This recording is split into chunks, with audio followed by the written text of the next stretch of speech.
मैले यो मुलाको अचार बनाउनु लागेको यहाँ घाममा सुकाएको सुक्दैछ।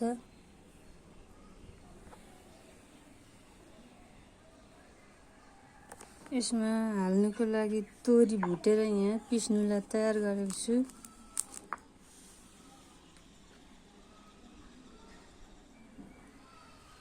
मुला पनि मजाले सुकिसक्यो। 2 दिन सुकाएको हिजो र आज चाहिँ यो लाउनलाई तयार भयो। म अब तोरी पिस्छु।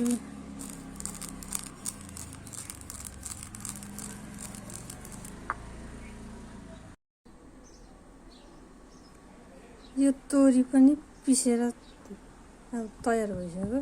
यो चाहिँ सेतो तोरी हो।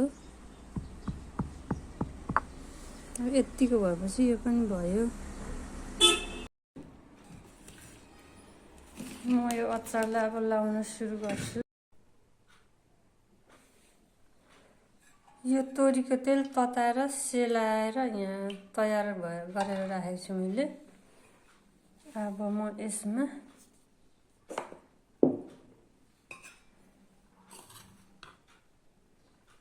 पिसेको सेतो तोरी, पहेँलो तोरी, अब यसमा रातो धुलो खोर्सानी,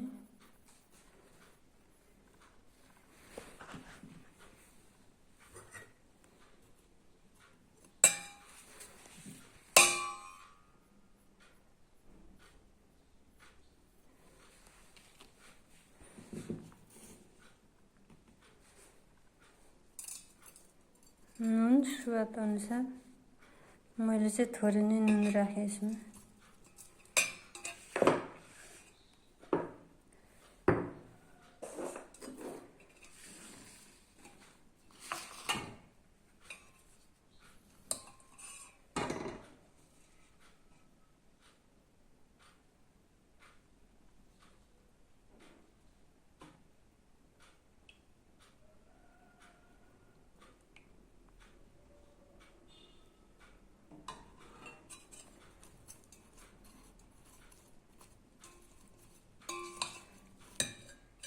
यसमा मैले अरू मसलाहरू चाहिँ केही पनि राखिनँ। यसलाई चाहिँ सादा बनाएँ साथीहरू।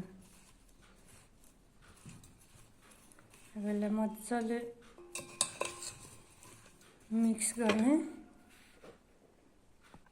यो भाँडा पुरा घाममा सुकाएर सुक्खा भएको छ। यो बट्टालाई चाहिँ मजाले घाममा सुकाउनुपर्छ। सुक्खा भएपछि अचार हाल्नुपर्छ।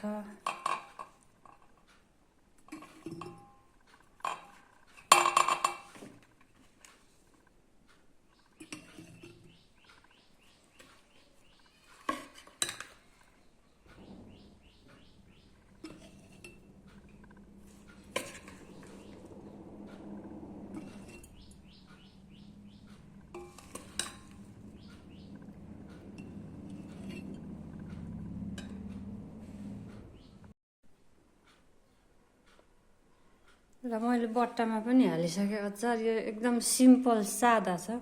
मैले धेरै मसलाहरू पनि हालिनँ। मलाई चाहिँ यो मसलाहरू धेरै हालेको भन्दा पनि यस्तो सादा नै मनपर्छ।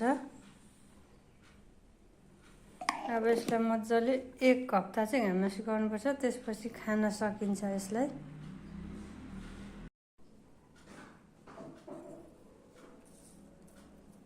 यो चाहिँ लाम्चोबाट काटेको लामो लामो।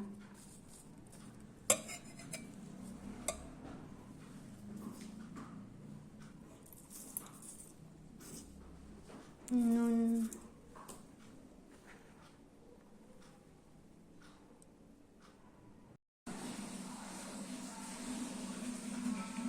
यो पनि मैले सबै मोलेर तयार गरेँ। अब यसमा राख्छु।